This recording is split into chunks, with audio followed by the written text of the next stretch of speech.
कल अपना प्रसंग चला था, एक ही वस्तु अनेक अनेक शक्तियां रखती है और वह अनेक अनेक शक्तियों को एक समय में अलग अलग दृष्टिकोण वालों को प्रदान करती है। जैसे कल कहा था कि एक व्यक्ति को पिता देख रहा है तो आशीष दे रहा है, उसी व्यक्ति को बेटा देख रहा है वो आशीष ले रहा है। एक समय में दो कार्य हो रहे हैं। पिता से आशीष ले रहा है, पिता आशीष दे रहा है, उसको एनर्जी दे रहा है। उसी समय बेटा आशीष ले रहा है, पिता की एनर्जी को ले रहा है। एक समय में दो कार्य हो रहे हैं, इधर लेना भी हो रहा है, इधर देना भी हो रहा है। ऐसा ही व्यक्ति अनेक अनेक रूपों में एक समय में विद्यमान रहता है। एक ही वस्तु से एक ही ताकत की प्राप्ति नहीं होती। जब व्यक्ति आंखों से देखता है तो अलग प्रकार की एनर्जी मिलती है। आंखों से जब व्यक्ति देखता है तो कर्म बंध अलग होता है। आंखों से जब वही व्यक्ति भगवान का दर्शन करता है तो अलग कर्म बंध होता है। किसी वस्तु को जब उसने आंखों से देखा तो उनका बंध बिल्कुल भिन्न। उसी वस्तु को मन में विचार किया, वो वस्तु अलग प्रकार की शक्ति देगी। उसी वस्तु को व्यक्ति ने जाकर के छू लिया, वही मूर्ति है, एक ही मूर्ति है, उस समय एनर्जी अलग मिलेगी। उसी वस्तु को जब हमने नमस्तु किया तो अलग अलग वस्तु में अलग अलग एनर्जी मिलती है। हम दरवाजे पर घर से चले मंदिर के लिए, उसी समय से एक एनर्जी अलग मिली। जैसे ही मंदिर के दरवाजे पर आए, आपकी एनर्जी उसी मूर्ति से घर से चले थे भगवान के मंदिर को याद करके, वहीं से आपको एक अलग प्रकार की एनर्जी मिलना शुरू हुई। जैसे ही दरवाजे पे आए, जैसे ही आपने देखा भगवान को, अलग एनर्जी हुई। जैसे ही आपने अब एनर्जी बदल रही है, जैसे ही आपने कहा भगवान की जय हो, बदल गया। तुरंत आपका चैनल बदल गया। जैसे ही आप मंदिर के दरवाजे आए थे तो आपने कहा, हे भगवान मेरे अभाग्य हैं, आपकी किस्मत में सौभाग्य शुरू हो गया। और जैसे ही आपने कहा कि हे भगवान आपको नमोस्तु, उसी समय चैनल बदल गया, उच्च गोत्र का बंध चालू हो गया। जैसे ही आपने बोला भगवान की जय हो, चैनल बदल गया, यशस कीर्ति नाम कर्म का बंध हो गया। जैसे ही आपने भगवान का गुणानुवाद किया कि हे भगवान आप महान हैं, आप धन्य हैं, आप इन गुणों से संपन्न हैं, उसी समय आपके अंदर एक ऐसी तेज पुंज गुणों का प्रकट होना शुरू हो गया। जैसे आपने भगवान को छुआ, छूते समय भगवान की एनर्जी अलग प्रकार की होती है। जैसे ही भगवान को मूर्ति को अभिषेक के लिए उठाया, उस समय जो भगवान का स्वरूप होता है अलग ही एनर्जी होती है। ये मत समझो कि मैं भगवान का दर्शन कर रहा हूं तो सारी एनर्जी मिल रही, नहीं, एक एक क्रिया की अलग अलग एनर्जी। कई लोग देव दर्शन का नियम ले लेते हैं, बहुत शक्तियों से वंचित रह जाते हैं। वो भगवान के छूने का जो, भगवान के गंधोदक का जो जब अभिषेक करता, उस समय भगवान की एनर्जी अलग होती है, देव दर्शन करने वाले की एनर्जी अलग होती है और अभिषेक करने वाले का पुण्यबंध अलग होता है। ऐसे ही मुनिराज को देख लेना। मुनिराज का तुम दर्शन कर रहे हो गुरुदेव का, तो आपको अलग ढंग का पुण्यबंध हो रहा है। जैसे ही गुरु महाराज की आपने पूजा की, अलग बंध हो रहा है। जैसे आपने नमोस्तु की, एक नया चैनल, नई एनर्जी चालू हो गई। जैसे ही आपने पड़गाने को खड़े हुए, मन बनाया कि हम मन है कि महाराज को आहार देवे, उस समय आपका पुण्यबंध अलग है। जब आप चौके में काम कर रहे हैं, उस समय पुण्यबंध अलग है। जैसे ही आप पड़गान खड़े हुए, पुण्यबंध की अलग प्रक्रिया चालू हो गई। और जैसे ही महाराज को देखकर आपने नमोस्तु नमोस्तु कहा, उसका पुण्यबंध, उसकी एनर्जी बहुत ज्यादा हो जाती है। और महाराज खड़े हो गए और उस समय जो तुम्हें रोमांच हुआ, उस समय तो संसार के सारे भंडार तुम्हारे लिए खुल गए। एकाएक महाराज का पैर रुका और तुम्हारा एकदम मन प्रफुल्लित हो गया, रोमांच हो गया। उस समय की एनर्जी बहुत जबरदस्त होती है, जिस समय आप प्रदक्षिणा लगा रहे हैं। ये प्रदक्षिणा का सबसे बड़ा रीजन है कि कोई भी एनर्जी बाहर नहीं चली जाए। आज मेरे पुण्य से महाराज आए हैं, आज की सारी एनर्जी मेरे लिए मिलना चाहिए। कीलित कर दिया 3 बार।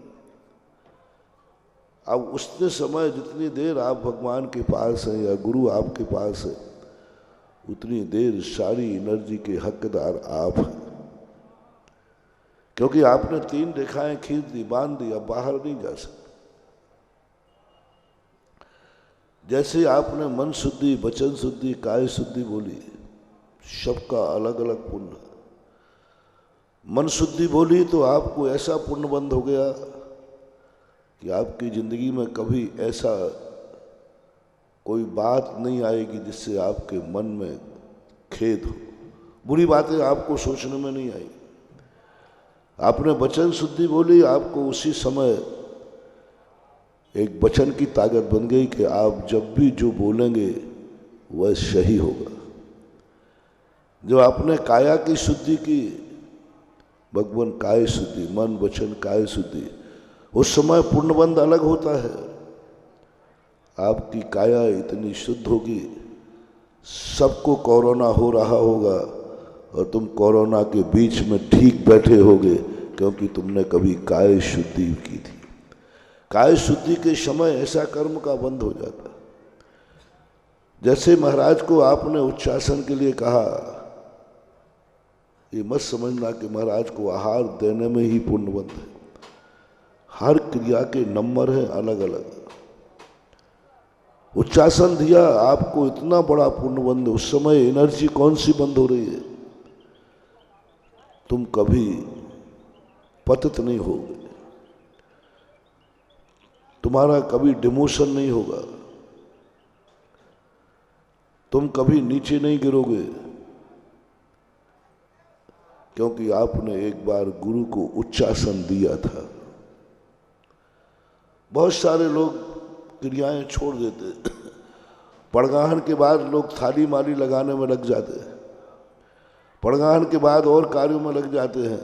2-3 लोग महाराज को पूजा निपटाते हैं, 2-3 लोग भूल कर रहे हो, आप बहुत बड़ी भूल कर रहे हो। बहुत बड़ी शक्ति तुमने छो दी। उस समय जो साधु की एनर्जी निकल रही है, वो एनर्जी तुम्हें कहीं ना कहीं ऐसे निमटाएगा जहां तुम्हारा डिमोशन होना है, जहां तुम्हारा पतन होना है। उस समय वो भगवान गुरु को जो उच्चासन बोला था, वो उच्चासन का पुण्य बंद काम आएगा, वो और कहीं बंद नहीं होगा, मिलेगा ही नहीं।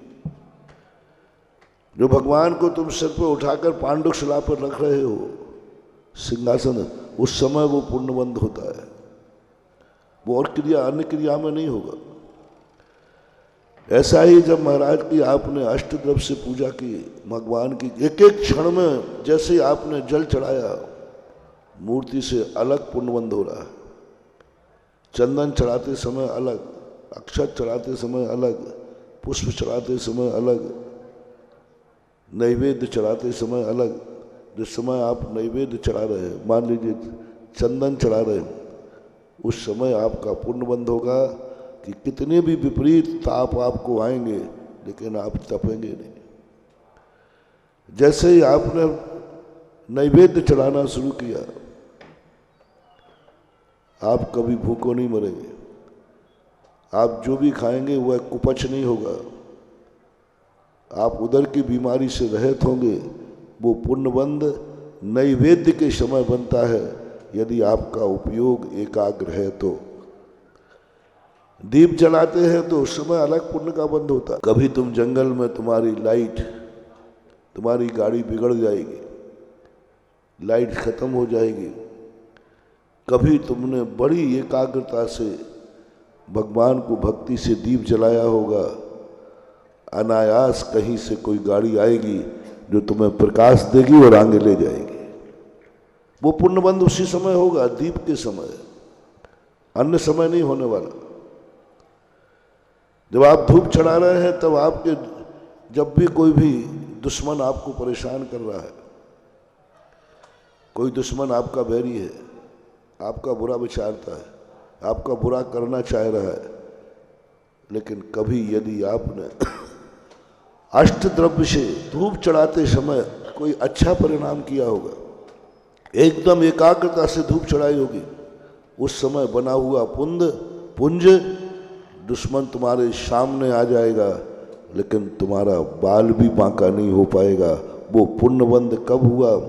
दुश्मन की सारी प्लानिंग फेल कर देगा, दुश्मन की सारी प्लानिंग नष्ट कर देगा, यहाँ तक कि दुश्मन भी पराजित होकर के समाप्त हो जाएगा, क्योंकि तुमने धूप। इसलिए 8 द्रव्य रखे, एक ही सीधा रख देते ना अर्घ, सभी उसमें मिल गया, एक ही रख देते। 8 क्यों रखे? क्योंकि हमें 8 पुण्य अलग अलग प्रकार के चाहिए। आप ग्रस्त हैं और अंत में एक अर्घ रख दिया। कभी कभी सारे संकट एक साथ आते हैं, सारी परिस्थितियां एक साथ आती हैं। कभी तुमने विशुद्ध भाव से अर्घ चढ़ाया होगा भगवान को, गुरु को, उस अर्घ चढ़ाने वाला ही पुण्य काम आएगा, 8 द्रव्य वाला पुण्य काम नहीं आएगा। इसलिए अर्घ की परंपरा बहुत बड़ी थी। तांबर में आपने देखा सबसे बड़े गजब का एक श्लोक आया, उन्होंने हर संकट का एक एक श्लोक दिया, सब संकट का, अग्नि का, हाथी का, सांप का, जल का, बीमारी का, सब दिया।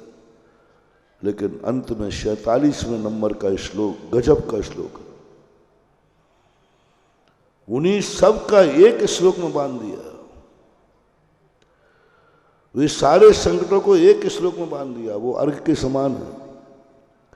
अब वो 47वें नंबर का काव्य यदि तुमने कभी विशुद्धि से पढ़ा हो तो एक साथ हजारों संकट आ जाएंगे, लेकिन तुम हमेशा, कुछ भी तुम्हारा नहीं बिगड़ेगा, तुम सुरक्षित महसूस होगे, क्योंकि आपने 47वें नंबर का श्लोक पढ़ा था। इसलिए ये मत समझना कि एक ही मूर्ति का हम एक बार दर्शन करते हैं, एक बार हमने दर्शन कर लिया, नहीं, दर्शन का सबका भिन्न भिन्न है। जो चीज आप चूक रहे हैं वे नंबर आपके माइनस हो रहे हैं। सुबह भगवान का दर्शन करने का रूप अलग होता है, दोपहर में अलग होता है। ये मूर्ति क्षण क्षण में अपने रूप बदलती है, इनकी एनर्जी क्षण क्षण में बदलती है। मैंने कहा ना, जब जल चढ़ रहा है तब अलग रूप बदल गया, एक एक क्षण में बदलती है मूर्ति। वह मूर्ति है ही नहीं जो हमने कल की थी, वह भगवान है ही नहीं जो हमने अभिषेक के समय देखे थे। मैंने ये अनुभव किया है, भगवान के मैंने एक एक क्षण में बदलते देखा है। जैसे आपका चैनल बदलता है, एक टच करते ही चैनल बदल जाता है, ऐसे ही भगवान प्रति क्षण बदलते रहते हैं। जिस समय मंदिर में कोई नहीं है उस समय भगवान स्थिर होते हैं, मूर्ति स्थिर होती है, उस समय रूप नहीं बदलता, वो एक होते हैं। मां सामान रूप से भगवान है, एक सामान्य रूप से जो एनर्जी होती है वह होती है। जैसे जैसे भक्तों का आगमन होता है और भक्त जिस प्रकार की पूजा कर रहा है, जिस भावना से नमोस्तु कर रहा है, जो परिणाम कर रहा है, यह मूर्ति वही रूप धारण कर लेती है, वही रूप धारण करती है। और उसी प्रकार की एनर्जी हमारे लिए तुरंत चालू होती है। महसूस करो, बहुत मुश्किल करेगा, कठिन होगा, जल्दी नहीं होगा। जैसे अपन हाथ पे नाड़ी पे हाथ लगाते ना, तो अपन को कुछ समझ में नहीं आ रहा कि हाँ नाड़ी तो फड़क रही है बस, और वही वैद्य पकड़ता है तो बीमारी बता देता है। नाड़ी वही है। ऐसा ही जो मूर्ति को सिद्धि करने वाले हैं, जिन्होंने मूर्ति को देखा है, मूर्ति के एक एक अंग की एनर्जी अलग अलग ध्यान में आती है। इस मूर्ति के जितने अंग हैं, हर अंग की एनर्जी अलग अलग है। मान लो ललाट पे हम जब ध्यान करते हैं तब एनर्जी अलग है, आंखों को देखते हैं तब एनर्जी अलग है, भगवान के कानों को देखते हैं एनर्जी अलग है, भगवान की छाती को देखते हैं एनर्जी अलग है, भगवान के श्रीवत्स को देखते हैं एनर्जी अलग है, भगवान की नाभि देखते हैं एनर्जी अलग है, भगवान के हाथों को देखते हैं एनर्जी अलग है, भगवान के पैरों को देखते हैं एनर्जी अलग है। गजब की एनर्जी, बिल्कुल एक एक रोम रोम में अलग अलग एनर्जी है पूरे। एक बार कुंडलपुर में बड़े बाबा का 2.5 महीने में मैं मूर्ति का, भगवान का नहीं कह रहा हूं अभी, 2.5 महीने में मैं मात्र सिर से लेकर के सीने तक ही दर्शन कर पाया था।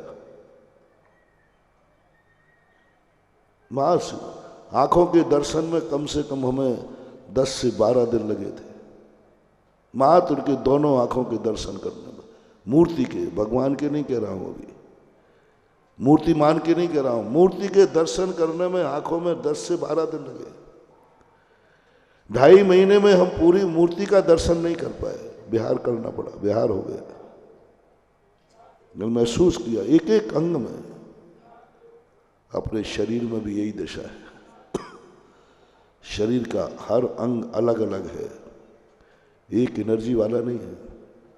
अपने शरीर आपने देखा होगा, मुराज के पैर ही क्यों धुलाते हो? पैर का ही गंदोदक क्यों बनाते हो? हाथों का गंदोदक बनाओ ना, क्यों? हाथों का। और सबसे बड़ा तो सिर का गंदोदक बना, मुराज सिर करना है, पीठ का बना लो और अंगों को बना। पैरों के क्यों बनाते हो? और पैरों में भी उंगलियों के क्यों बनाते? एड़ी का बनाओ ना। इस पंजे के अंदर भी अलग अलग एनर्जी है। सबसे ज्यादा एनर्जी होती है उंगलियों में, और उनमें भी सबसे ज्यादा एनर्जी होती है अंगूठे में। पूज्यवर पद्मनंदी महाराज पद्मनंदी पंच विंशतिका में इस बात का संकेत करते हैं। वहां उन्होंने उसको पकड़ा और मैंने उसको प्रैक्टिकल किया, पाया गया। और आपको समझ में आ रहा होगा, बहुत सरल उदाहरण है। हाथ और पैर दोनों में सबसे ज्यादा पवित्र कौन है? हाथ मानते हो? तो हाथों का गंदोदक क्यों नहीं बनाते? क्या कारण? यूं कारण नहीं है महानुभाव। जो तुम्हारे लिए चाहिए वो एनर्जी हाथों से नहीं निकलेगी, वो पैरों से निकलेगी, ये पक्का है। ग्रस्त को जो चाहिए है वो एनर्जी इन हाथों में नहीं है, वो पैरों में है। वो पैरों में ताकत है, सिर में नहीं है, कानों में नहीं है, शरीर के किसी अंग में नहीं है, पैरों में। वो एनर्जी जो तुम्हें चाहिए, जिस कारण तुम गुरु को गंदोदक लेना चाहते हो, बड़ों से जो तुम प्राप्त करना चाहते हो, जब प्राप्त करना चाहते हो तब चरणों का आलम्बन लेना। चरणों से एनर्जी अलग होती है, आंखों की एनर्जी अलग होती है, हाथ में आशीर्वाद की एनर्जी होती है, पैर से आशीर्वाद क्यों नहीं है? पैर से आशीर्वाद लेना चाहिए क्योंकि पैर में ज्यादा ताकत है। आपने अभी खुद पैरों में आपने प्रक्षाल अभिषेक किसका किया? तो इसका अर्थ पैर ज्यादा ताकतवान है। पैर ज्यादा ताकतवान है। हाथ मैंने भैया हाथ के नहीं मतलब हाथों का नहीं चाहिए, पैरों का चाहिए। तो आपकी दृष्टि में पैर ताकतवान है, क्यों ना आज से पैर से आशीर्वाद शुरू किया जाए। हाथ नहीं रखूंगा, क्या रखूंगा? क्यों? अभी वो निर्णय हुआ ना, हमें तो गंधोदक पैर का चाहिए है, तो पैर ताकतवान हुआ नहीं, गंधोदक पैरों का ताकतवान है और आशीर्वाद हाथ का ताकतवान है। जो हाथ में ताकत है वो पैर में नहीं है, और जो पैर में ताकत है वो हाथ में नहीं। दोनों की एनर्जी बिल्कुल अलग अलग है, भिन्न है। व्यक्ति एक है, गुरु एक है, आत्मा एक है, एनर्जी अलग अलग है। हाथ के आशीर्वाद शगुन है, मांगलिक है, और पैरों का अभिषेक शगुन है, मांगलिक है, अनिष्ट का निवारक है। दोनों एक ही साधु के हाथ और पैर एक ही साधु के हैं कि अलग अलग हैं? तो पर आपको ऐसा क्यों नहीं? बहुत सरल उदाहरण है। और नहीं है तो हम आज से गंधोदक हाथों का बनाएंगे और आशीर्वाद जम का पैर, जम के। क्यों? हाथ भी मेरे ही हैं और पैर भी अलग अलग है। दाएं हाथ में अलग शक्ति है, बाएं की अलग शक्ति है। दोनों हाथों में शक्ति है, दोनों हाथों की शक्ति अलग है। एक बार ऐसा हो गया, एक नेता आया तो मैंने ध्यान नहीं दिया, किताब याद में ली तो मैंने यूं आशीर्वाद दे दिया। अब नेता के साथ वीडियो तो बनते ही है, और वो हार गया। हारते ही उसने कहा क्यों हारा, क्यों हारा? तो एक कोई जोशी था, उसने वो आशीर्वाद का फोटो पेपर में छपा था। और जोशी ने लाकर के मंत्री से कहा आपका पहले ही निश्चित था कि आप हारोगे। बोले क्या बात हो गई? बोले आप किसी गुरु के पास गए थे? बोले हाँ गए थे। तो गुरु का हाथ पहले बायां हाथ उठा था, और बायां हाथ उठना ही बता रहा कि तुम्हारा गड़बड़ हो गया। मेरे सामने वो मंत्री रोता आ गया, बोले महाराज जी क्या किया? मैंने कहा भैया मैंने तो इसलिए कोई भेद नहीं किया। मैंने कहा बाएं और दाएं में क्या अंतर है? बोले महाराज मैं कुछ नहीं जानता ऐसा, बाएं और दाएं में क्या अंतर है? तो उसने कहा भाई दाएं से खाते हैं, बाएं से शुद्धि करते हैं, इसलिए बायां बेकार है। मैंने कहा भैया मैं तो दोनों से खाता हूं। उसकी बात मुझे समझ में नहीं आई। उसको तो मैंने समझा करके संतोष देकर भगा दिया। मैंने कहा कि ये गलत नहीं हो सकता, कुछ ना कुछ तो है। मैंने इन दोनों हाथों की एनर्जी पर कई दिनों तक ध्यान किया। हाथों की एनर्जी को कई घंटों तक मैंने अनुभव किया। मेरे अनुभव में आया दाएं हाथ की जो ताकत है वो बाएं में नहीं है। दाएं हाथ की जो सगुन है, जो सगुन शक्ति है, मंगल शक्ति है, शुभ शक्ति है, वो दाएं हाथ की, बाएं में वो ताकत नहीं। आप प्रैक्टिकल कर लीजिए, आपकी ताकत बाएं हाथ में ज्यादा है कि दाएं में? जो लेफ्ट हैंडर है वो, जो लेफ्ट हैंडर है, ज्योतिष उसका ज्योतिष अलग बनाता है।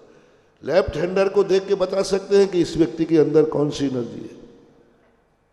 जो बाएं हाथ से काम करते हैं उनका एक्स्ट्रा अलग से एनर्जी होती है, जो दाएं से करते हैं वो अलग होती है। लेफ्ट हैंडर वाले जरूर कोई ना कोई जिंदगी में ऐसे काम करेंगे जो दुनिया आश्चर्यचकित रह जाएगी। राइट हैंडर वाले सीधे सीधे काम करेंगे जो सबको मालूम। ज्योतिष है, यदि लेफ्ट हैंडर से लिख रहे हो, आपकी हर चीज में ना शरीर के अलग अलग एनर्जी भरी पड़ी है। आंखों की एनर्जी अलग है, सबकी एनर्जी, एक एक रोम की, नाखूनों की एनर्जी अलग अलग है। कैसा नाखून है वो, नाखून को देखकर जोशी बता देता है कि इसकी ताकत क्या है। तो कहने का भाव ये है कि किसी चीज को एक समान मत मानो। हमारे पूज्यवर जयसेन स्वामी ने एक दो सामान लिखे हैं, त्रियक सामान और ऊर्ध्वता सामान। ये दोनों होती हैं। सजातीयता भी हर वस्तु में है, लेकिन हर वस्तु का ऊर्ध्वता सामान है। सजाती ये है कि एक ही व्यक्ति के अंग हैं, हाथ पैर नाक कान सब एक ही व्यक्ति के अंग सब में है, सभी को अंग कहा जाता है, सजाती है। लेकिन प्रत्येक अंग की एनर्जी अलग अलग है, ये ऊर्ध्वता सामान है। इसी प्रकार वस्तु का मैंने कल बताया था, आज उसको याद दिलाया। एक ही वस्तु को सब चीजों में, भगवान की मूर्ति का अकेला मां चेहरा देख के मत आ जाना।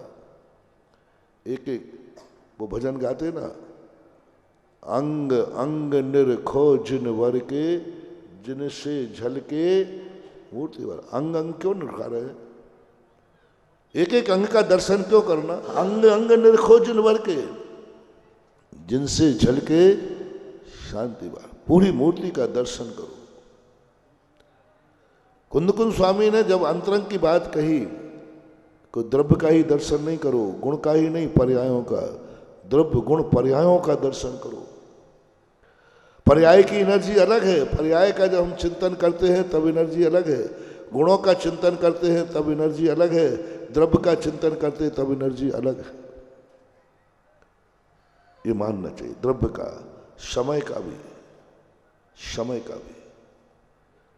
कल कहा था मैंने, सुबह दर्शन कर लिए, 1 घंटे बाद कर लेंगे, दोपहर में कर लेंगे, शाम को कर लेंगे, क्या फर्क पड़ता है महाराज? आप लोग भी क्या रूढ़ियां बना लेते हैं। मैं रूढ़ियां नहीं बनाता हूं, मैं तुमसे हाँ कहलवाता हूं। मैंने कहा नहीं, सुबह ही दर्शन करो, 1 घंटे बाद दर्शन करोगे, पहले सबसे पहले दर्शन करो, घंटे बाद दर्शन करोगे, मूर्ति की एनर्जी अलग हो जाएगी। ये आप लोग से मैं हाँ कहलवाता हूं। किसान ने बीज 8 दिन पहले बो लिया और 8 दिन बाद में बोया, और एक ने बीज समय पे बोया, तीनों में अंतर आएगा कि नहीं? क्यों? खेत वही है कि नहीं? बीज भी वही है कि नहीं? फर्क किसका हो गया? क्यों? क्या फर्क पड़ता है? 4 दिन पहले बोलो, 4 दिन बाद में बोलो, नहीं। किसान चूक जाता है, भाई मैं बोनी करने से चूक गया, भाई खेत तो ज्यों का त्यों है। अंकुरित आने का समय निश्चित, इस समय बोगे तो ही फलेगा, और वो समय टल गया तो सब कुछ वही होगा, लेकिन फल नहीं आएगा। ऐसा ही काल का एक अपने आप प्रभाव होता है, क्षेत्र का प्रभाव। क्षेत्र, कौन से क्षेत्र में आप पूजा कर रहे हैं, कौन से क्षेत्र में माला फेरी? शास्त्रों का तो रेफरेंस दे रहा हूं प्रमाण के लिए, क्योंकि तुम मुझे प्रमाण नहीं मानते हो। तुम मुझे प्रमाण मानते नहीं और मानना भी नहीं, क्योंकि मैं छद्मस्त हूं। मैं भी कोई निर्णय करता हूं तो मैं करता मैं हूं, लेकिन प्रमाण का सर्टिफिकेट जिनवाणी मां से लेता हूं कि जो मैंने चिंतन किया वो सही है कि नहीं, बाई रेफरेंस। जिनवाणी में सत्य नहीं है, सत्य का प्रमाण पत्र है। जिनवाणी में सत्य नहीं होता है, सत्य का प्रमाण पत्र होता है। सत्य नहीं होता जिनवाणी। सत्य तो दुनिया में है, तत्व तो दुनिया में है, द्रव्य तो दुनिया में है, पदार्थ दुनिया में है, जो कुछ भी है सब दुनिया में है। शास्त्रों में कुछ नहीं है, शास्त्र एक प्रमाण पत्र है सत्य के। कसौटी सोना नहीं होती, लेकिन कसौटी सोना नहीं होती है, लेकिन सोने का प्रमाण पत्र है, सोना नहीं है। इसलिए मैं जो बोल रहा हूं वो तुम प्रमाण नहीं मानोगे, इसलिए मैं जिनवाणी का प्रमाण पत्र दे देता हूं। अभी आपको दे दिया। ऐसा ही क्षेत्र का मैंने खुद अनुभव किया। आप खुद करना, वही माला आप घर में फेरना, चैत्यालय में फेरना, मंदिर में फेरना, वही माला संवेद शिखर में फेरना।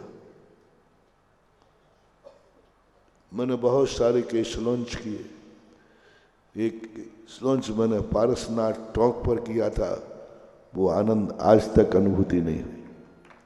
केस लॉन्च तो हर 2-3 महीने में कर लेता हूँ, लेकिन वो जो एक पारसनाथ टॉक पर किया था सन 1983 के अंदर, वो एक अलग ही अनुभूति। क्षेत्र की अनुभूति अलग अलग है।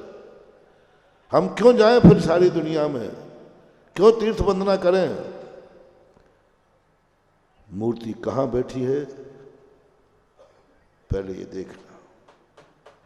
मूर्ति एक ही है, एक ही पाषाण की है, एक ही व्यक्ति ने बैठा ली है, लेकिन सारी मूर्तियां एक समान नहीं। भगवान सब एक समान है, भगवान की चर्चा नहीं कर रहा हूं। भगवान सब एक समान है। 34 अतिशय सबके बराबर है, अनंत चतुर्शय सबका बराबर है। भगवान सब एक होते हैं, एक समान होते हैं। उनका भी नाम के अनुसार अलग, उनके चारित्र के अनुसार अलग, उन्होंने कौन सी क्रिया से तब पढ़ाया, हर भगवान का ध्यान अलग अलग होगा। भगवान सब एक से प्रकट हुए, लेकिन भगवान ने किस नए से, उपसर्ग से केवली हुए हैं, तप से केवली हुए हैं, क्षेत्र से केवली हुए हैं। इनका जन्म कहाँ हुआ है, इनका नाम क्या था? अब भगवान की एनर्जी भिन्न हो गई। भगवान की नहीं कह रहा हूं, भगवान स्वयं में थे, उनकी एनर्जी सबकी एक थी, लेकिन भगवान का नाम एक है। बोलो, भगवान सब अरहंत हैं, इसमें कोई संदेह नहीं है, लेकिन भगवान का नाम एक है नहीं। अब नाम से अनुसार अलग अलग एनर्जी होगी। आदिनाथ की एनर्जी अलग है, पारसनाथ की एनर्जी अलग है, चंद्र प्रभु की एनर्जी अलग है, महावीर स्वामी की एनर्जी है। भगवान में अंतर नहीं है। भगवान के नाम के कारण उनका ऊर्ध्वता सामान बदल गया, सब कुछ बदल गया। अब कौन से ग्रह का निवारण करना है? अरहंत काम नहीं आएंगे, अरहंत काम नहीं आएंगे। किस प्रकार की बाधा है? उस तीर्थंकर को याद करो, मुनि सुब्रत नाथ भगवान को याद करो। उनकी एनर्जी अलग है, मुनि सुब्रत नाथ की, अरहंत की नहीं। अरहंत तो सामान्य, मुनि सुब्रत नाथ जब नाम लोगे, हर तीर्थंकर की एनर्जी अलग है, हर तीर्थंकर का बीजाक्षर अलग है। मैंने कोरोना के समय 1.5 साल तक प्रत्येक तीर्थंकर के नाम की एनर्जी पर ध्यान किया। मैंने बीजाक्षरों को स्थापित किया और उन बीजाक्षरों की अलग अलग, प्रत्येक तीर्थंकर के नाम की एनर्जी अलग मिली, उनके जन्म स्थान की एनर्जी अलग मिली।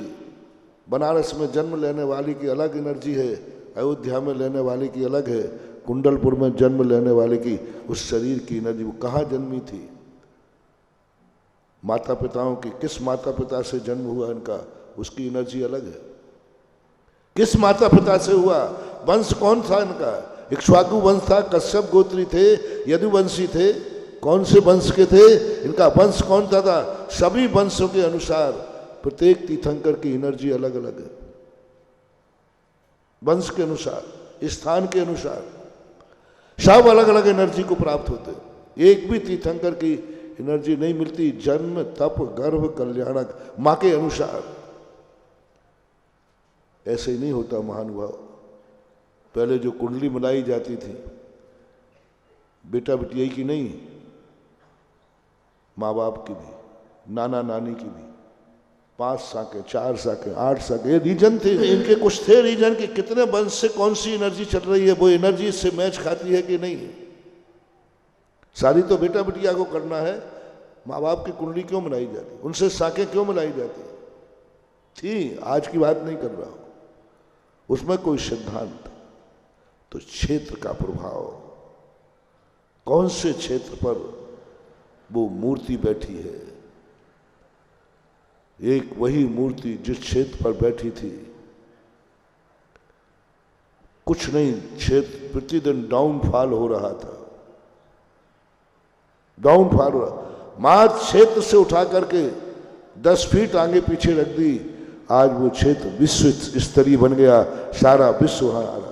कुछ नहीं किया उसमें, क्षेत्र बदल दिया। हनुमान ताल ललितपुर का क्षेत्र बदल दिया, कुछ नहीं किया हमने, वही मंदिर है, सब कुछ है। माँ जिस क्षेत्र पर बैठी थी आज क्षेत्र बदल दिया। 10 साल हो रहे, असीम कालीन भक्तांबर चल रहा।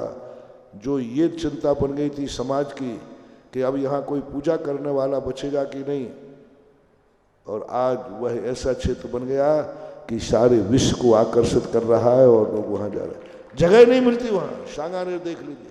माँ क्षेत्र का परिवर्तन, तीर्थोदय क्षेत्र गोलाकोट दे देंगे, तीर्थ का परिवर्तन। एक दिन में सन 1998 की घटना है। उस समय एक स्थान पर मैं गया, मंदिर था, पूरी कहानी नहीं सुना रहा, सारे गांव छोड़ के चले गए, मंदिर बंद था। मैंने खोज करके उनसे पता करवाया तो बंगाल में पाए गए। मैंने उनसे कहा भैया आपका मंदिर है, आप लोग चले गए, या तो इन मूर्तियों को ले जाओ या कोई व्यवस्था करो। बहुत अच्छा लगा, हमारे लिए कोई लेना देना नहीं, महाराज को जो करना है करे, हमारे से कोई मतलब नहीं, हमसे कोई संपर्क मत करो, हमारा कोई मतलब नहीं, हम वर्षों पहले छोड़ चुके हैं, हमारा कोई मतलब नहीं, जो करना है वो करो। बहुत बुरी तरह जवाब दिया उसके जवाब के कारण मैं रात भर सोया नहीं, रात भर मैं सोया नहीं। मैंने वहीं उसी गर्भालय में ध्यान करने का संकल्प कर लिया। भगवान इतनी घृणा आपसे, इतनी घृणा इस मंदिर से, जिस मंदिर में उसके बाप दादों ने पूजा की है, जिस मंदिर में बाप दादों ने बनाया है, आज इतनी घृणा क्यों? ठीक पूरी रात ध्यान करने के बाद सुबह ठीक 6 बजे बच्चे लोग आए, मैंने धोती दुपट्टा पहनवाया, मैंने कि इस मूर्ति को खिसका करके यहाँ लाओ। जैसे ही लाए और हमने फ़ोन करवाया, मैंने कि उनको फ़ोन करो, तो उन्होंने कहा कल मैं समझ नहीं पाया था, महाराज जी को मेरा नमोस्तु कहना। कल तो नमोस्तु भी नहीं किया था, महाराज को नमोस्तु कहना, कल मेरा दिमाग ठिकाना नहीं था, मैं समझ नहीं पाया हूँ, मेरी गलती हो गई। महाराज जी जो कहेंगे वह मैं करूँगा, जो महाराज कहेंगे वो करूँगा, और महाराज रुके तो मैं फ्लाइट से आने को तैयार हूँ, जो कहेंगे वो करूँगा, सब व्यवस्थाएं करूँगा, कोई भी नहीं, बस गुरुदेव से कहना जो वो कहे वो करूँगा। आज वो मंदिर जीवित है, उसने जीर्णोद्धार भी करा दिया, आज वहाँ पूजा अभिषेक हो रही है। भले वो बंगाल में है, लेकिन मात्र क्षेत्र का परिवर्तन किया था।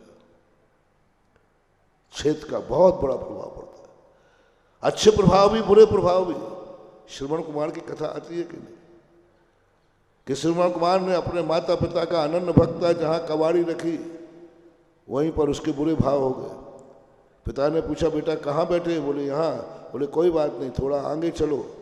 जैसे ही नदी उस पार गया बेटा रोने लगा, पिताजी मैंने आपके प्रति बुरे भाव किए। पिताजी का तेरी गलती नहीं है, जिस स्थान पर तूने कबाड़ी रखी थी उस स्थान पर हजारों साल पहले एक बेटे ने अपनी माँ की हत्या की थी। उसकी वर्णनाएं आज भी विद्यमान है। क्षेत्र बोलता है, हर क्षेत्र का अलग अलग नेचर है, पूरे क्षेत्र का। मैंने कहा ना कल, 5 फुट ऊपर की माटी की एनर्जी अलग है और 5 फुट नीचे की माटी का कितना अंतर आ गया। 5 फुट में 40 और 70 कितना कोई अपने आप मायना रखता है।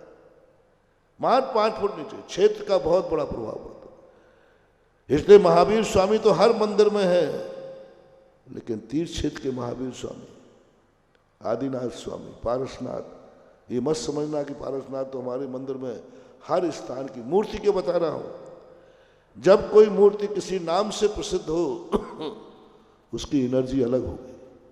जब कोई अरहंत किसी नाम से तुम जानो तो अलग एनर्जी होगी। टाइटल, ऊर्ध्वता सामान, नाम रखने से ऊर्ध्वता सामान हो गया, नाम नहीं रखा तो त्रियक सामान है। माटी दोनों है, नीचे की माटी ऊपर की माटी, ये सामान है, लेकिन नीचे की माटी ऊपर की माटी त्रियक, ऊर्ध्वता सामान है, वो अलग है, ये अलग है। इसलिए आप लोग कभी भी हो हर मूर्ति को दर्शन किया करो। हर क्षेत्र पर ये नहीं सोचना यही भगवान बैठे। हर मंदिर, हर भूमि पर बैठा हुआ भगवान अलग अलग एनर्जी देता है, अलग अलग ताकत देता है। दान देते समय भी सोचना, पूजा करते समय सोचना, ये मत सोचना कि हम तो घर में अभिषेक करने आए हैं, यदि तीर्थ क्षेत्र पर अभिषेक हो रहा हो तो फेंको कपड़े, पहनो धोती दुपट्टा, अभिषेक कर लो, ये तीर्थ क्षेत्र के भगवान का अभिषेक है। ये मत सोचना कि हम तो घर पे करके आए हैं। वो अलग मूर्ति का अभिषेक था, ये अलग गंधोदक, दोनों गंधोदक में अलग है। पूज्यवत जिनसेन स्वामी महापुराण बाई रेफरेंस, ऋषभ देव ने अपने बेटे को संकट निवारण के लिए, जाओ तुम विजयार पर्वत में जो तीर्थ क्षेत्र है उसका गंधोदक लाके वितरित करो। अरे समोषण में भगवान बैठे हैं, समोषण में मानसतम है, वहीं का गंधोदक ले लेते। अयोध्या में मंदिर थे, वहीं का ले लेते गंधोदक। नहीं, जाओ तीर्थ क्षेत्र का गंधोदक लाओ। विजयार पर्वत में जाकर के वहां गंधोदक जाके लाके कहा। क्या है इसे? आप पूजा करते समय यही पूजा आप महरौनी में करते और यही पूजा यशोदा तीर्थ में कर रहे हो, दोनों में अंतर है। और यही पूजा आप किसी और सिद्ध क्षेत्र पर करोगे, उसका अंतर है। यही पूजा आप अलग अलग समयों पे, अलग अलग क्षेत्र, बहुत आप अभिषेक करते हैं, गांव के मंदिर में करते हैं, एक तीर्थ के मंदिर में करता है। उपयोगिता जानी जाएगी। गांव का मंदिर कितने लोगों को ध्यान में रख के बनाया गया? गांव वालों को क्या ध्यान था? भाई गांव वाले दर्शन पूजन करें। यशोदा तीर्थ क्षेत्र किसको ध्यान में रख के बनाया जा रहा है? गांव वालों को। बस यहाँ का अभिषेक, यहाँ का पूजा, यहाँ का दान। तुमने कितना दान दिया ये मूल्यवान नहीं है, तुम्हारे दान से किस क्षेत्र में बोया इसका दान। वही वाली बात पूज्य कुंद कुंद भगवान की कल बात कही थी। तुमने बीज कितना बोया है इसका महत्व नहीं है, बीज आपने किस खेत में बोया है, किस खेत में बोया है। नहीं साहब मैंने बीज तो बो तो दिया, क्या चाहते हो? बीज किस क्षेत्र में बोया है, किस पर्पज से बोया है, वो कितने लोगों को ध्यान में रख के बनाया गया। यानी ये बनाया गया है, इतने लोग, कम से कम जैनी की अपेक्षा 2 करोड़ लोग भारत में जैनी हैं। 2 करोड़ लोगों को ध्यान में रख के बनाया गया है, तो आपको 2 करोड़ गुनी आपका पुण्य होगा जिसने तुमने यहाँ पर एक दान दिया है। एक कॉलोनी का मंदिर बनता है 100 घर की दृष्टि रख करके, और एक तीर्थ बनता है। इसमें अंतर आएगा, दान में अंतर आएगा, बहुत बड़ा अंतर आएगा। दोनों दान बराबर देंगे, लेकिन एक तीर्थ क्षेत्र में दिया, ये तीर्थ क्षेत्र सारे भारत के लिए छोड़ा गया। इसमें जितने तीर्थ यात्री आएंगे वो एक अलग रूप बनेगा। यहाँ के दान में कितनी दूरी है, कितनी दूरी है? 1.5 किलोमीटर की। हम तो कहते हैं 10 फीट की दूरी भी है। सवाल दूरी का नहीं है, सवाल किस उद्देश्य से बनाया है, पर्पस क्या है, इसका अंतर पड़ेगा, बहुत अंतर पड़ेगा। यहां का तीर्थ का नाम जैसे ही आते ही आप मत समझना कि ये बराबर है। बहुत बहुत सावधानी महानुभाव। बीज कितना भी चोखा हो, कितना भी संख्या में हो, खेत कैसा है, क्षेत्र कैसा है, उस क्षेत्र पर चाहे दान दो, चाहे पूजा करो, चाहे अभिषेक करो, क्षेत्र को देख के किया करो, ये क्षेत्र कैसा है। क्योंकि फसल क्षेत्र ये ऐसा होता है कि नहीं, किसान के उतने ही बीज एक खेत में बोया, उतने ही बीज दूसरे में खेत में बोया, फसल दोनों भिन्न आ सकती हैं कि एक सी? भिन्न भी आ सकती। बीज में कमी नहीं थी, समय से बोया, एक साथ बोया, तो भी फसल में अंतर। ये क्षेत्र का प्रभाव है। उस क्षेत्र की माटी ऐसी है, उस क्षेत्र का माटी ऐसी नहीं है। माटी उदाहरण दे रहा। इसी प्रकार से अंदर की एनर्जी जो है, अंदर की ताकत है उस क्षेत्र की। हर माटी में हर प्रकार के बीज क्यों नहीं बोते हो? हर माटी में हर बीज क्यों नहीं होता? क्योंकि उसकी ताकत, उसकी एनर्जी, उसका नेचर, उसमें खनिज, उसका नेचर उस प्रकार का नहीं है, नेचर नहीं है ऐसा। जहां जो नेचर होगा वही तो उत्पन्न होगा। तो तीर्थ क्षेत्र का, इसीलिए आज जो तुम्हारा यशोदय तीर्थ क्षेत्र बन रहा है, ये आपने पूजा की है ना, इसका फल अलग है। आपने जो मंदिर बना रहे हो उसका पुण्य अलग है। और आज जो नंदियावर्त में शिखर जी की माटी रखोगे, इसकी एनर्जी अलग है, भिन्न है। एक काम करने से संतुष्ट मत हो। जैसे गृहस्थी एक तरफ से नहीं चलती है। तुम्हें खाने को भोजन मिल जाए बस ठीक है ना, कपड़े नहीं मिलेंगे। यदि तुम्हें दोनों टाइम खाने को मिले और कुछ भी नहीं मिलेगा, संतुष्ट हो? मैं जिम्मेवारी लेता हूं तुम्हारे 2 टाइम खाने की। मैं तो 1 टाइम खाता हूं, तुम्हारे 2 टाइम का इंतजाम करूंगा। बस 2 टाइम के भोजन के अलावा कुछ नहीं मिलेगा। पहनने को कपड़े नहीं, रहने को मकान नहीं, कुछ नहीं। मात्र 2 टाइम खाओ, दाल रोटी खाओ, प्रभु के गुण, और कुछ नहीं मिलेगा। महाराज जी थोड़े दया करो, 2 जोड़ी कपड़े और लगा दो पीछे। महाराज जी जब कपड़े लगा ही दिए हैं तो एक छोटा सा रहने को सब चाहिए। एक गृहस्थी चलाने के लिए मात्र 2 रोटियां काफी नहीं है। इसी प्रकार धर्म की क्रिया करने के कुछ एक क्रिया काफी नहीं है। जितने आइटम तुम्हें गृहस्थी चलाने के लिए चाहिए है, उतने ही आइटम तुम्हें पूजा में, दान में करना पड़ेगा। कोई व्यक्ति एक पेपर में पास हो जाए अच्छे नंबरों से, 7 पेपर हैं उसके, एक पेपर में उसने खूब जोर लगाया और 75 नंबर लाया, बाकी शेष पेपरों में 10-10 नंबर लाया। वो कहा भाई क्या हुआ? बोले मैंने तो इस पेपर में पढ़ने में पूरी साल भर खपा दी। पास का सर्टिफिकेट की फेल का है? फेल का सर्टिफिकेट मिलेगा, एक पेपर में न कर दिया ना। भली वो 50-50 नंबर सब में लाता तो पास हो जाता है। एक में 75 लाना से ठीक है कि सभी में 50-50 लाना ठीक है। बस ये सीखो कहानी, ये सीखो कहानी। हमने एक धर्म तो कर लिया, हमने एक पुण्य तो कर लिया, तो एक पेपर में पास हो जाओगे? एक ही पेपर थोड़ी है। जितने खाते खुले उतने पुण्य होना चाहिए। कल मुझे उम्मीद नहीं थी, महरौनी के बनिया भी आजकल प्रवचन समझने लगे, समझ लगे। मैंने कल्पना नहीं की थी। मैंने कि जो बड़ा मंदिर बना रहा है वो तो अब और किसी में दान देगा ही नहीं, वो तो एक ही बहाना बनाएगा। बना तो रहा हूं, कोई कुछ उससे कहेगा ना तो वो क्या कहेगा?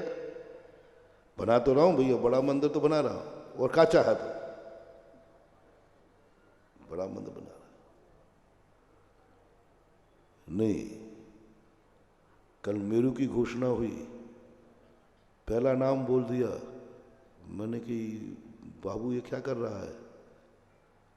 फिर मैंने रात में सोचा, मैंने कि ये बड़ा मंदिर बना रहा है, यहाँ भी पहला बोल दिया, कारण क्या? अरे मैंने कहा कि ये बनिया ने मेरे प्रवचन समझ लिए। इसको समझ में आ गया कि बड़े मंदिर की एनर्जी अलग है और मेरू की एनर्जी अलग है। मेरू का नेचर अलग है, मेरू का फल अलग है, मेरू का नेचर अलग है। मेरू में जो मंदिर बनाओगे उसका पुण्य अलग बंद होगा, नंदीश्वर का बनाओगे उसका पुण्य अलग होगा, और पिछी कमंडल बनाओगे तो अलग होगा। तो मत समझना कि ये एक सबका है, सबका अलग अलग होगा। पिछी कमंडल का अलग होगा, मंदिर का अलग होगा, 24 का अलग होगा, मेरू का अलग होगा, और मंदिर के क्षेत्र का जो द्वार बनेगा उसका पुण्य अलग होगा। और आज जो तुम माटी रखोगे इसका पुण्य, ये मत समझना मैंने तो इसमें करे पुण्य अलग अलग है। आज के पुण्य की कल्पना करो, उस निस्तेज वह निस्तेज, शक्तिहीन, अंधकारमय, पददलित, जिसका कोई अस्तित्व नहीं है, आज उसको उठाया जाएगा। पूज्यवर आचार्य श्री ने मूक माटी लिखी, क्या गजब की। मिट्टी का नाम पददलित है। पूरी के पूरे जितने भी वनस्पतियां हैं, जितने भी पंचस्थावर हैं, मिट्टी अशुभ होती है। सबसे ज्यादा पैरों से कौन कुचले जाते? 5 स्थान, अग्नि, जल, वायु, वनस्पति और मिट्टी। सबसे ज्यादा पैरों से कौन कुचलते हैं? मिट्टी। मिट्टी अशुभ भी मानी जाती, मांगलिक नहीं मिट्टी, शगुन नहीं माना जाता। दीप शगुन है, जल का भरा घड़ा शगुन है, सब कुछ है, लेकिन वही मिट्टी जब कोई अनंत महान आत्माएं छू लेते हैं तो वही मिट्टी इतनी पवित्र हो जाती है कि मुनिराज भी उस मिट्टी की वंदना करते हैं। कितना उत्थान! एक मिट्टी के लिए आप जो पतित है उसको उठाने जा रहे हैं। मिट्टी कहे कुमार की, तू क्या रोंधे मोहे, एक दिन ऐसा आएगा मैं रोंधूंगी, मुझे कलश तो बन जाने दो, तुम्हारे सिर पे बैठूंगी। यही माटी के लिए आप कितना बड़ा काम, एक पददलित माटी को, एक खेत की माटी को आप तीर्थ का रूप दे रहे हैं। मैंने कल या परसों कहा था ना, एक जल को आप गंधोदक को मात अभिषेक मत समझना, मात भगवान का नहीं। आपको दूसरा पुण्य बंध हो गया। आपने किसको इतना ऊंचा उठा दिया?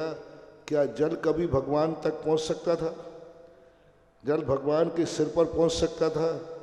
क्या जल को मुनिराज अपने सिर पर धारण कर सकते थे? नहीं। कितनी बड़ी एनर्जी! निम्नगा, नीचे की तरफ बहने वाले जल को तुमने भगवान के मस्तक पर पहुंचा दिया। वो एनर्जी अलग है। आज तुमने एक पददलित, इतनी सारी भूमियां हैं, इतनी सारी जमीन है महरौनी के चारों तरफ, क्या है? खेत है। आज तुम एक कलश स्थापित करके कितना इस क्षेत्र को तीर्थ बना दोगे। एक बुझे हुए दीपक को जला दोगे, एक पुण्यहीन को इतना पुण्यवान बना दोगे कि लोग इस तीर्थ की वंदना करने मुनिराज भी आएंगे। खेत की वंदना करने नहीं, खेत की वंदना करने नहीं, किसकी वंदना करने? कहां जा रहे हो? यशोदय तीर्थ क्षेत्र जा रहा हूं। क्षेत्र तो जमीन का नाम, तीर्थ क्षेत्र जा रहे हैं। उस समय किनके लिए पुण्यबंध? जब कोई व्यक्ति दुनिया में यात्रा बनाएगा, कहां जा रहा है? यशोदय तीर्थ क्षेत्र। उस समय ये क्षेत्र किसने तीर्थ बनाया?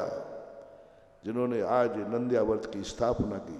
ये पंच कलश, 1008 कलश, छोटा सा क्रिया है, छोटी सी माटी है, छोटा सा कलश है, लेकिन इसका पुण्य अपरंपार है। मानो अपरंपार एक माटी को तीर्थ का रूप आप प्रदान कर रहे हैं। ये क्षेत्र को आप इतना सगुन बना रहे हैं। पाप पुण्य करने का फल कम है, ज्यादा नहीं है। पाप पुण्य करने से उस क्षेत्र को तुमने पावन बनाया, ये पुण्य ज्यादा है। पाप करने से कोई इतना ज्यादा वो नहीं होता। पाप करने से वो क्षेत्र भी पापी हो गया, वो स्थान भी पापी हो गया। कई दिनों तक वहां पर सब स्थान हम लोग कभी यात्रा करने जाते हैं, बिहार में निकलते हैं, कई धर्मशालाओं में रुकते हैं, मन नहीं लगता। सुबह पूछते भैया क्या बात है, कल परसों में यहाँ क्या हुआ था? बोले महाराज यहाँ सेठ की बारात खुली थी, बारात रुकी थी। क्या क्या हुआ था? बोले बोतलें भी खुली थी, जुआ भी खेले थे, बारात चली गई, सब कुछ चला गया, लेकिन वो वर्गणाएं हैं साधु को टच कर रही हैं, साधु को आंदोलित कर रहे हैं कि तुम्हारे लायक क्षेत्र नहीं है, यहाँ गंदा कार्य हो चुका है। वो सबसे बड़ा पाप। तुम्हारे कारण से क्षेत्र अपावन हुआ, तुमने पाप किया, उसके पाप के फल अलग है। तुम्हारे कारण से कितने कितनी स्थिति प्रभावित हुई, वो स्थान प्रभावित हुआ, वो समय प्रभावित हुआ, वो काल प्रभावित हुआ, इस सब का। इसी प्रकार पूजा आदि करने से ज़्यादा पुण्य नहीं है। तुम्हारी पूजा करने से वो स्थान पवित्र हुआ, उस स्थान पर पवित्र वर्गणाएं हुई, उस पर जो भी आएगा उसका पवित्र भाव होगा। यह है कमीशन तुम्हारा, यह है शेयर कंपनी का लाभ। अभी लोग इस भूमि पे आते थे, वो मजा नहीं आता। अब तुम्हारी रखने के बाद ये भूमि इतनी पवित्र हो जाएगी, लोगों को यहाँ ध्यान करने में मन लगेगा, वंदना करने आएंगे। ये सारा का सारा कितना बड़ा पुण्य कर दिया आपने। यहाँ पूजा की, कलश रख दिया, इसका कोई ज्यादा नहीं है। इसके बाद जो होने वाला है, कब तक? जब तक ये तीर्थ नाम से जाना जाएगा तब तक तुम्हारा कमीशन, ये जो रखे हैं ना हंडे, इनमें से तुम निकालता जाएगा। देखना मत, देखना मत। मनोवती ने हंडे में से देख के हार निकाला था कि बिना देखे? हैं? देख के निकालते तो क्या निकलता है? सांप निकलता, काट लेता। और बिना देखे निकाला तो?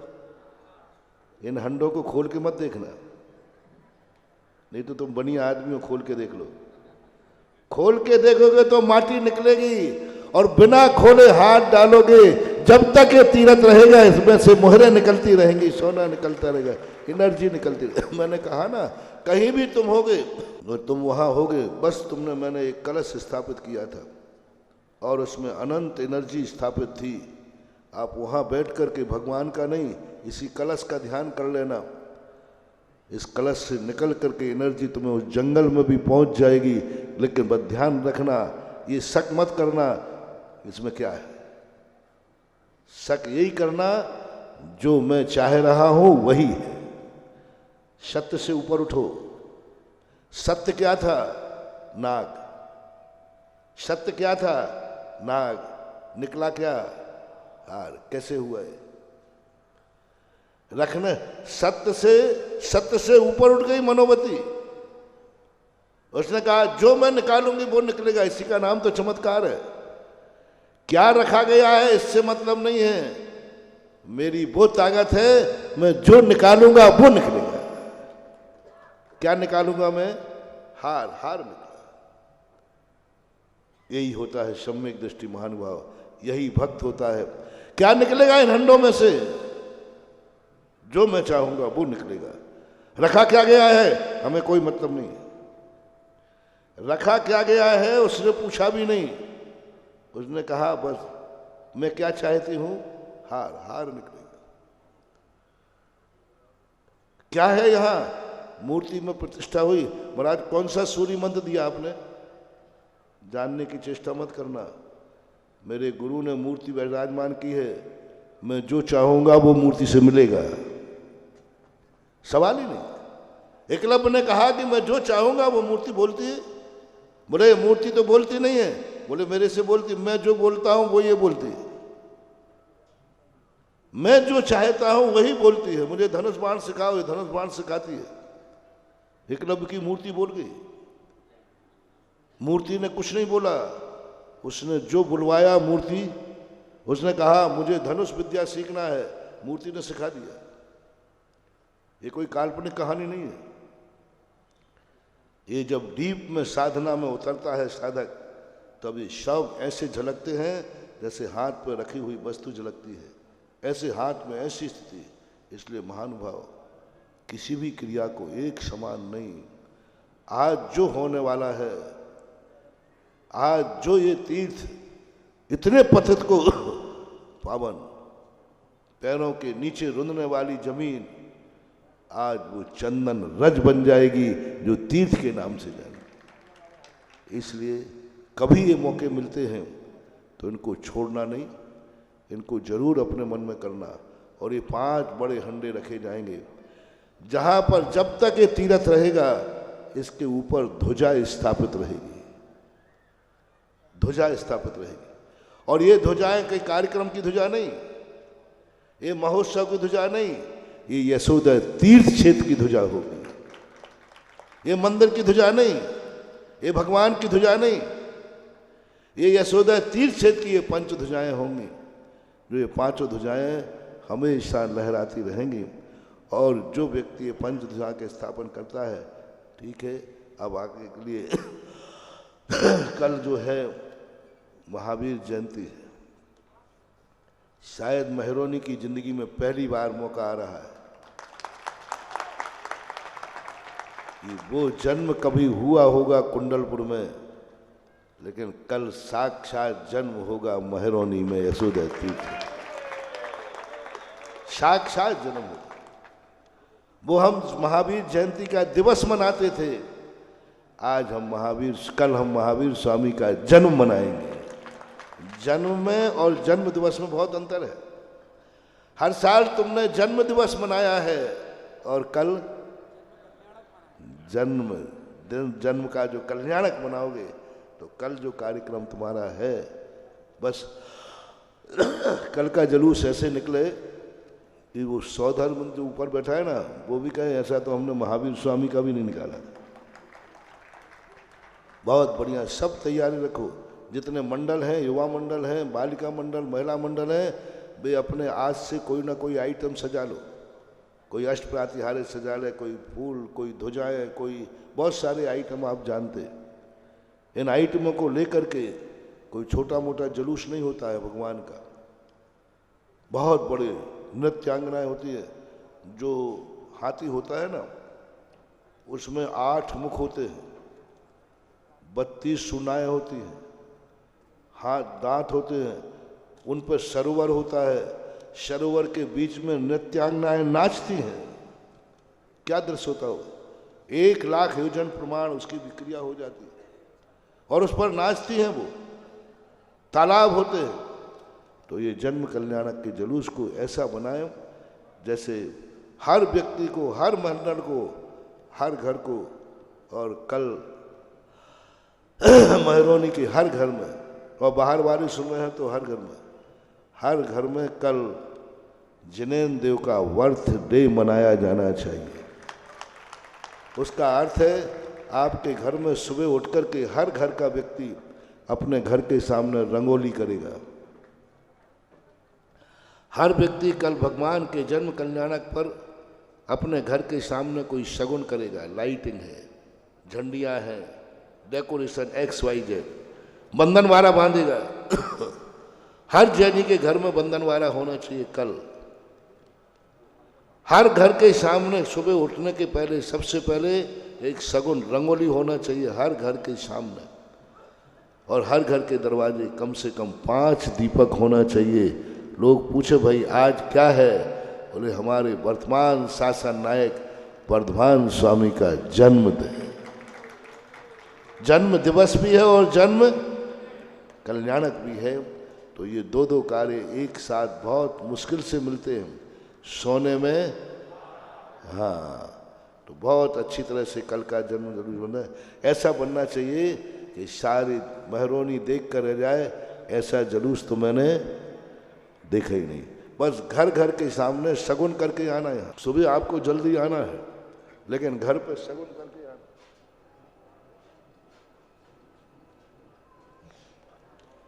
घर के दरवाजे 5 दीपक जला के आना, रंगोली मार करके आना। 10-5 मिनट लेट हो जाए तो भैया की डांट खा लेना, लेकिन घर पर शगुन करके आना। लेकिन डांट खाएं क्यों, अपन दोनों काम करेंगे ना, वो भी करेंगे और यहाँ समय पर भी आएंगे। चले आज अपन एक बहुत अलौकिक कार्य करने चल रहे हैं। जल्दी अपने 5 कलश कौन स्थापित करेगा, जल्दी करके अपन जल्दी चलें।